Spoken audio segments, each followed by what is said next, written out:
Petite histoire de Jean Didier en dessin. C'est en Alsace que Jean Didier est né, à Colmar, entouré de sa famille. Ce fut en 1974, un 28 août. Il grandira à côté de Versailles, proche des jardins de la Reine, où il jouait avec ses copains. Souvenir de dimanche matin au café, son père regardait les courses et lui jouait au flipper. Mais aussi à l'hippodrome pour les regarder en vrai. Petit chouchou de sa grand-mère, Mam, il était mauvais joueur et détestait perdre, trichait même parfois pour gagner. Sa chambre était souvent en désordre, alors sa mère, excédée, jetait ses habits par la fenêtre. Il ne voulait se nourrir que de steaks et d'escalopes panées. Les légumes, c'était pour son lapin et écureuil de compagnie. Des colères le matin pour aller à la maternelle, il voulait prendre un bain et ne voulait plus en sortir. JD a eu une enfance de cascadeur aux 1000 bobos. L'hiver, il bravait les panneaux d'interdiction sur les pistes de ski. Tous les étés, c'était vacances en famille avec sa sœur Sophie avec laquelle il se battait. Furieux, il lui a même lancé une fléchette dans le dos. Il a pu admirer le sapin de Noël prendre feu avec les cierges magiques. Il a eu une grosse chute sur le balcon, sur des bouteilles. Il s'est ouvert le doigt et a toujours la cicatrice.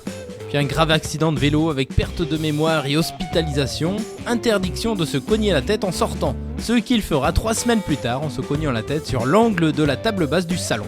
Cet habitué des bosses et cicatrices allait si souvent aux urgences du Chénet qu'on l'appelait par son prénom quand il arrivait. En vacances, il a refusé de porter son bob. Résultat, coup de soleil, puis se prend 2 portes battantes pour arroser le tout.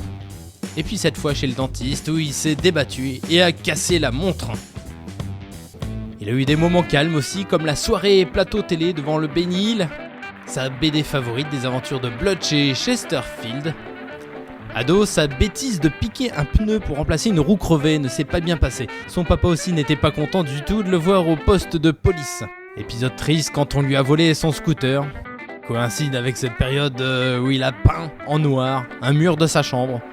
Bon, les 20 ans et son job d'été de maître nageur, employé au rayon primeur, puis à l'usine de service de presse, vendeur chez Lacoste aussi. La guitare ska en groupe avec les potes. Les sorties commando avec un sac rempli de cailloux. Et ce caillou jeté alors que c'était un bout du mur de Berlin. Un petit temps à Roscoff, puis il rencontre son amour de fleurs, feront le redoutable GR20 de Corse ensemble. Il a d'ailleurs failli mourir en chutant. Un Pax, puis la paternité. Il cuisinera plein de crêpes pour Achille en 2010 et les jumeaux Abel et Garance en 2012. Il envisage un moment le métier de brasseur, mais deviendra cadre commercial à sillonner les routes d'Alsace.